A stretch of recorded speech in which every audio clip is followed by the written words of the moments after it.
Welcome back to Sunshine Ladies Unraveling Tales. I'm Carrie, and today I'm joined by Nikki, Reed, and Steph.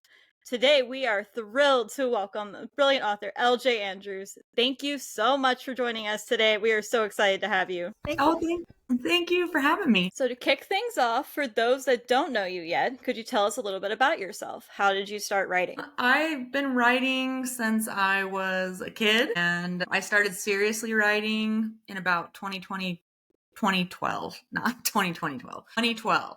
I had just had my third kid, and I kind of wanted to get out of postpartum depression and things like that. So I finally just did the thing I'd been doing since I was a little kid and actually made my own story instead of like basically plagiarizing 90s rom-com movies and stuff in my little book. So what a great way to get over that postpartum. Yeah. That's such a heavy time, and also there's a lot going on, but I love that you found an outlet that worked for you. Just a reminder for all listeners, this episode is R-rated, so anyone who doesn't want to be around for the fun, spicy chili peppers, make sure, you swipe left and click away. But if you want to stay for the fun, stay. We're so excited to be counting down the weeks to Romantasy BookCon in Orlando in October, and we're so excited to get to meet you in person. Yeah. What are some other authors that you're excited to meet for the first time or to catch up with? Am I making this up? Is Adeline Grace coming? Yes. She is. Okay. Yes, I've never met her. We were at a signing together, but I didn't get a chance to go and meet her. So I would like to meet her. That would be fun. Oh, yeah. Nice. Oh. Okay, that's awesome. Yeah. You're going to be at the top of our list, way up there, and so we'll be first in line. Good. I'm excited to meet everyone. And so this year's Masquerade Ball theme is pirates, which feels perfect for your brand. Yes. Do you have any favorite pirate tales, characters, or even your own creations that you'd love to see cosplayed at the event or at the ball? Oh, well, I think we will have some cosplayers for sure. there Yeah. of Eric and Livia. So I've always loved pirates. Like I'm from Treasure Island to Black Sails to Pirates of the Caribbean. Whenever I go to Disneyland or something, that's the first ride. I don't care how busy it is. We always go to pirates. I Love that. Love them all. Yeah. They're like horrible people. Like in real history, but I love them so much. We are a part of your readers group on Facebook, and you have such a tight-knit community. You really have built something special, and I just want to ask, how have you been feeling after your release of Broken Souls and Bones, and how has your community shown up for you through this? My readers are the kindest readers. We call ourselves the Wicked Darlings, and because I don't know where it came from. But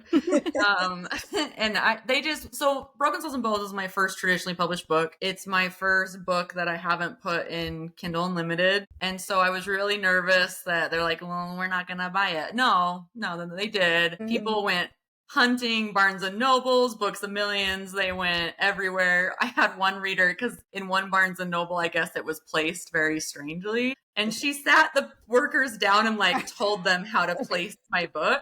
Time for a team meeting, guys. And so they're the best. And I'm, with traditional publishing, you're kind of limited on how many advanced reader copies you can send out. And so that was because I'm kind of like Oprah with arcs usually on my indie stuff. It's like you get one and you get one and so that made me really nervous. But again, everyone's like, we got you. And so my readers were amazing. I mean, Broken Souls and Bones in the UK hit #1 on the Sunday Times. Nice. Because of the darlings. Now diving into your process and preparation a little bit. When you're drafting, how early do you share your work with your inner circle? Are you a top secret keeper, or do you open up early? I am nothing but chaos. Go look at my Instagram. I'm already sharing Stolen Crowns.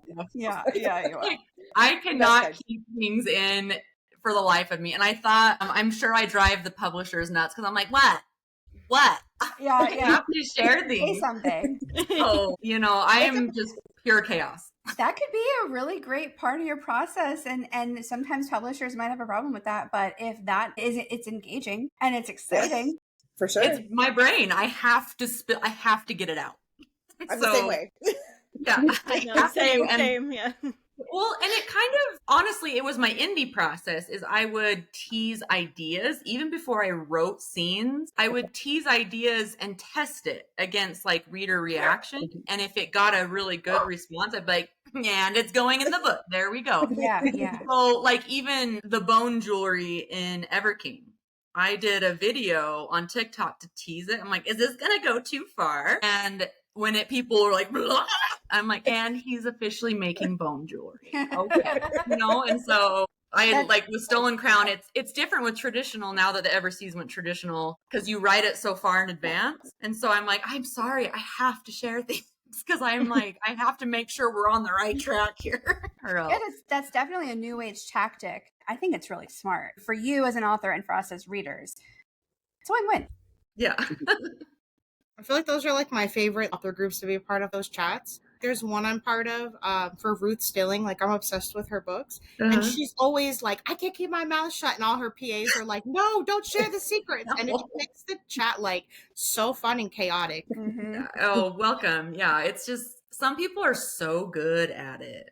But like I put on just yesterday, I have something that I'm announcing next week. And I'm like, can I announce it today instead? Yes. I want to tell people, but I'm trying That's to so be fun. strategic. The anticipation is so worth it. We love it. Yeah. Chomping at the bit. Speaking of your writing process, have you ever had to like rewrite any lore to make something work across multiple books or like reframe it? And how do you keep track of that? I'm trying to do better at keeping like writing things down, more like descriptions of people. Oh my gosh, I forget my character's eye color like it's nobody's business. And so like even now with Stolen Crown, I have to go back to the Broken Kingdoms and be like, what does everyone look like? Yes. Yeah. And so sometimes I have, yeah, I'm starting to. I'm actually, especially with like the Broken Souls and Bones series, it's such an in-depth world that I was like, okay, write down everything you do culture wise. And I got about halfway through the book and then I forgot that I was doing that. So see how it can take away from the creative process too.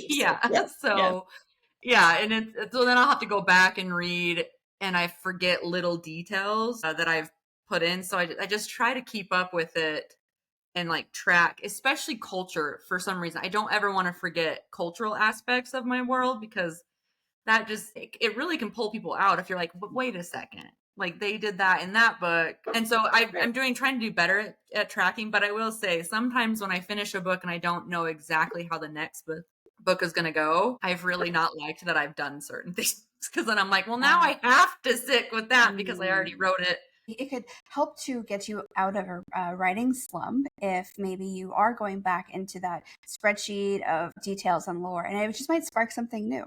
Yeah. So what is something that readers don't realize is arduous and demanding about being an author? Actually, the emotional toll that it can take on your, not just from like negativity or whatever from other people, it's like writing. Because I never really understood it until I started writing my own books, how connected you get to these people that are in your head, but they become very, very real and very unique in their own personalities. Because obviously I don't have that many personalities, you know what I mean? So like I've created these other people who are different than me and I start to love them. And then sometimes you kill them or things like that, like in battles, and it can be very taxing emotionally. So like I really struggle writing battle scenes because I know someone's gonna die like every time. And so you have to, and then sometimes I can't do it. Like in Broken Souls and Bones 2, I was supposed to off someone and I was like, can't do it. So, I had to figure out how to rework it. I was like, nope, this is not happening. So gosh. Yeah. As a reader, you're right. That is often overlooked. That's something that I haven't considered very often. So I'm sure that you've met fans that have told you that your books have helped them through something. But what is a fan reaction that has stuck with you the most? Oh, hands down, it was when I released book 7 in the Broken Kingdoms. And so the female main character has been through a lot of assault and things like that, sexually and things. And to have the emails from survivors of how the male main character responds to that, like just cried. I got so many emails of how healing it was for them to have like a certain scene. It was a spicy scene, but it was done in a way where he like lets her tie his hands up so that she controls everything, you know? And for some reason I got multiple emails from actual survivors, and they just said like, just have that power. And it was just like, liberating. Never be the same. Yeah, I'll never, after hearing so many stories of amazing people who have survived something so horrific. So that's beautiful. The best part of connecting with authors' stories is, you know, having that representation and feeling seen and heard and all those great things. Yes, and I think that's the best thing about books, is that you can see yourself in characters and watch them overcome like these hardships, and it can empower you in reality. So that's what I love about books. Me too. Yeah, absolutely. What of your characters surprised you the most as they developed on the page? Was there anyone that truly took you by surprise as you were developing the characters? There's a lot in every series. I would say in the Broken Kingdom series, there's a character named Ari, and he was never supposed to be a male main character, but he is. He's the male main character in book 7, the one who does the thing. And he was just supposed to be like the funny side character who becomes the bestie, and then he's like, screw you, like I get my own book. So he was one that surprised me. And then also in my Broken Souls and Bones series, the Prince, who is like the best friend of the male main character, he was supposed to be the bad guy. Oh. And then I was like, no, he's not. Oh, I love that. He is the best thing. So he surprised me, because now I'm like, I love him, and he's not a douche at all. He is like the bestie that everyone That's deserves. such a big surprise.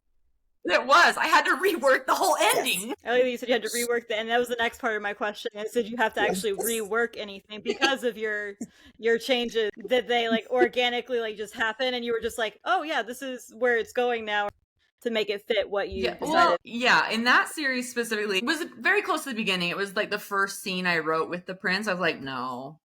But it sparked like this whole new idea, which actually feels so much better than my original outline, because you don't see the villain coming now, like, and it just completely blew up in my brain, and I'm like, this is where the story needs to go. So these things are good. I always tell authors, like, follow your gut, because you don't know where it's like your subconscious is like telling you something, you know? It's the plot twist we didn't know we needed, right? Yeah, exactly. And I'm so glad we did it, because the feedback was like, I didn't see that one coming. And I was like, I know, neither did I. I just knew there was going to be a character that would show up to be the male main character in his books. But then I was like, oh, it's just him. So here we go. Kind of jumping back a few questions ago when you were talking about what you're excited for the ball. So myself, I'm in the cosplay community, and I kind of love finding characters to like inspiration from, and just ones that I connect with. When you first started writing, did you ever imagine that you would see your characters become real life and cosplayed, or what kind of impact has that had on you? So the first time I saw cosplayers in person, I mean, I've seen people online tag me, but like in person was at Romantasy Con in LA, and I basically cried. And like they didn't see me, but like I was just like, this is amazing. Like, this is so cool that other people, readers, are taking pictures like with these cosplayers who are my characters.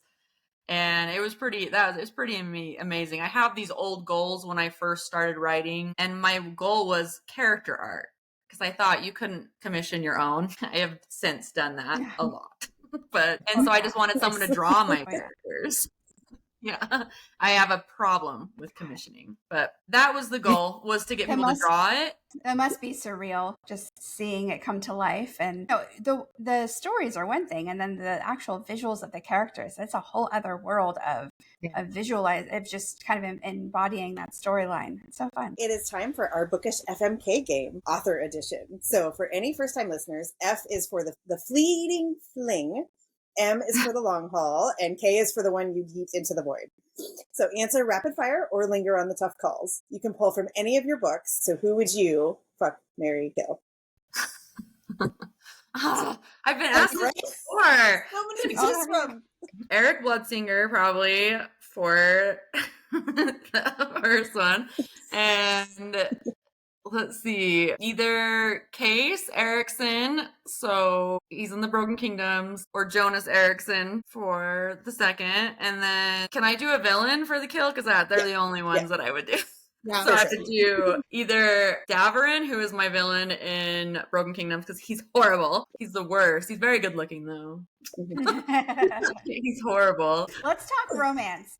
What's one of your favorite scenes or emotional beats to write between love interests? I love those tension. Like, I love writing spice, don't get me wrong, but I love the moments right before it hits, like those tension where you're just like, someone do something. Like, you're killing me. Like, I love it. Oh, the door lean or the wall lean or the glares. Oh, so that comes easy for you? Not necessarily easy, but I love it. And as a reader, those are my favorite. And just because it doesn't come easy, it doesn't mean you can't love it. But Yeah. I was wondering if it does come easy.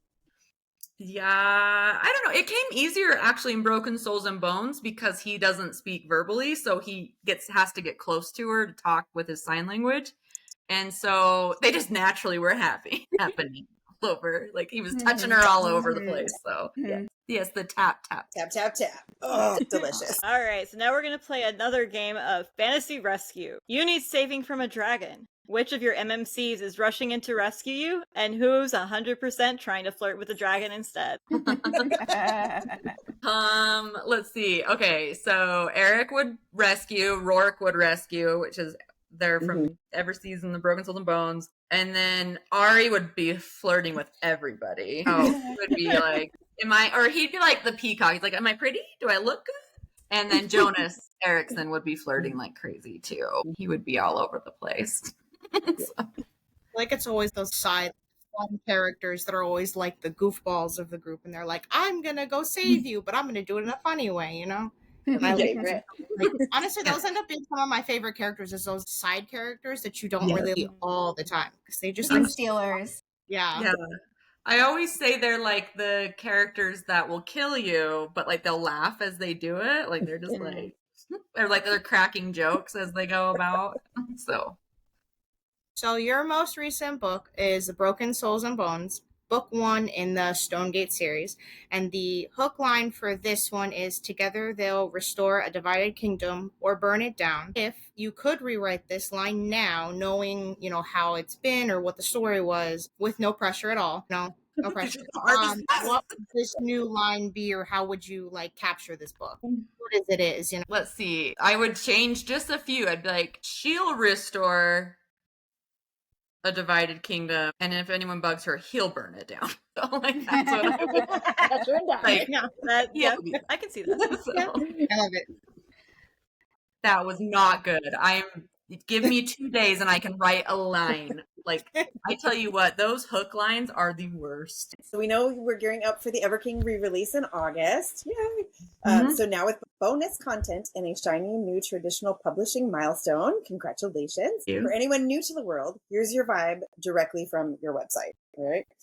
Welcome to the Everseas, where ruthless pirates meet Vikings in the great battle of revenge. Not everything is as it seems. They stole his crown, so he stole their daughter.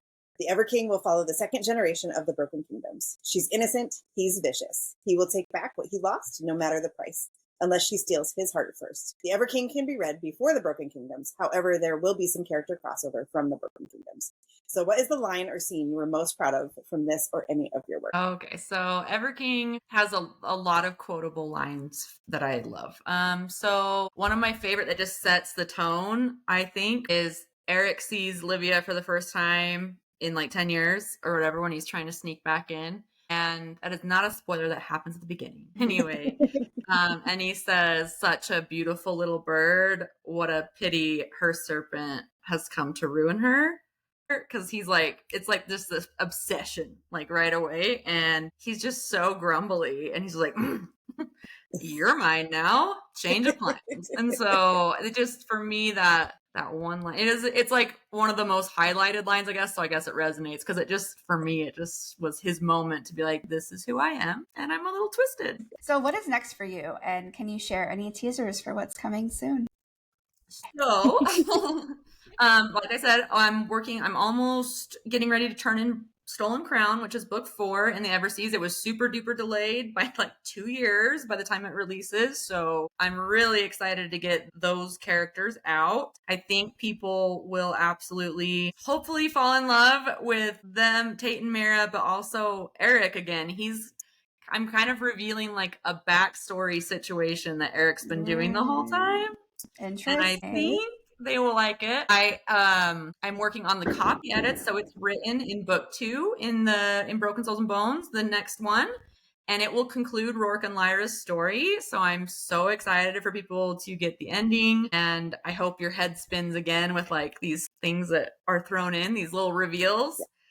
And then the thing that I'm going to announce next week, this is what I'm keeping in, and I don't want to keep it a secret.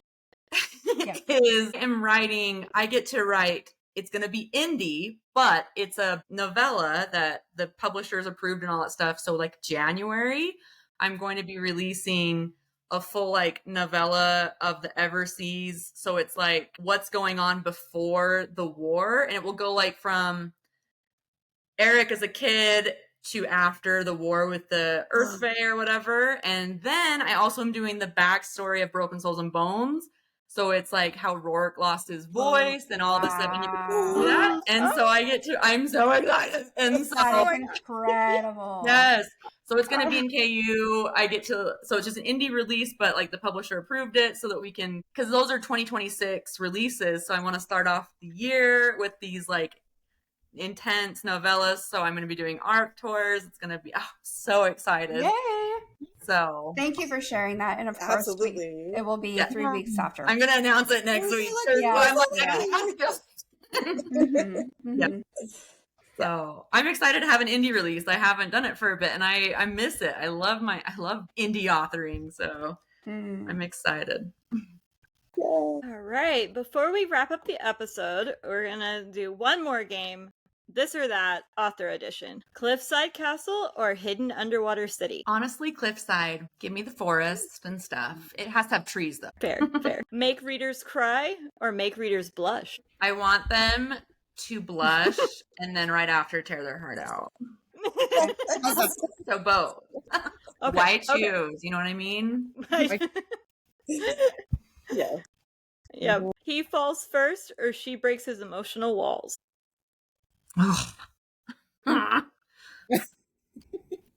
He falls first because she broke his emotional walls.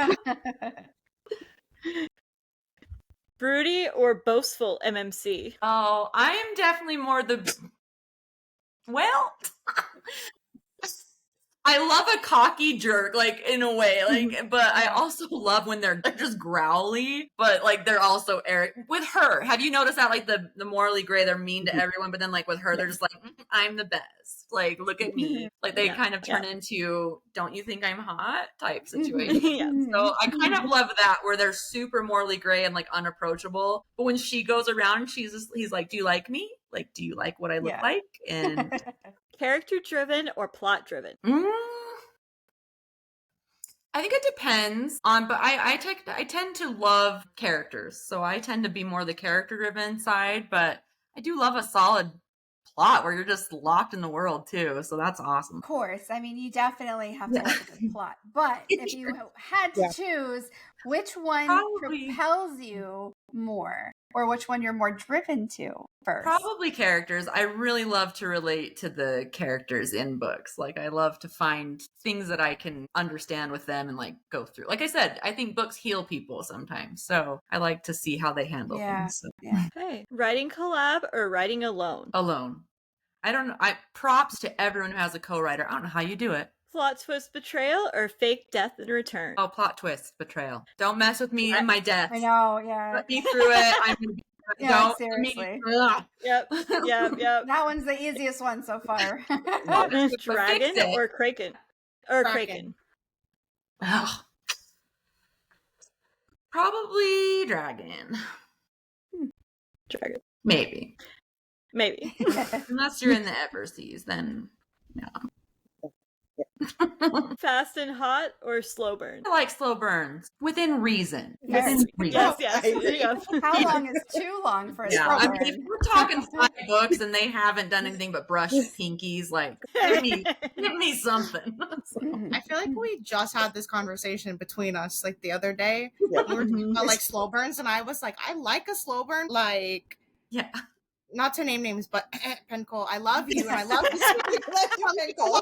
Like, how Well, slow can slow be? You a know? woman knows how to build your tension. That's You know, what No, she really does. I did. love her. I love the Within- story.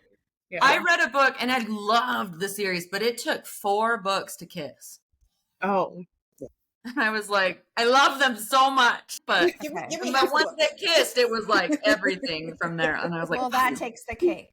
yeah. It has been such a joy having you on as a guest, LJ, and we are so excited to meet you in person later this year. You can count on us to stay up to date and share all the excitement around your new releases. But before we let you go, where can listeners connect with you online or shop for your signed editions and merch? So you can go to ljandrews.net. That's my store where you can buy all the things. Everything is signed. That's where we have our exclusive special editions and things like that. LJ's Wicked Darlings is my Facebook group where I hang out a lot. That's where I'm there a lot. Or just Instagram. I think it's author LJ Andrews. I have them backwards on TikTok just to keep it spicy. And so I think it's author LJ Andrews on Instagram or LJ Andrews author on TikTok. I like that just to keep it spicy. Yeah, just to keep you on your toes. Next up on Sunshine Ladies and Raveling Tales, we'll be interviewing voice actress and audiobook narrator Samantha Britmore. Yay. See you in the next episode. Bye. Bye.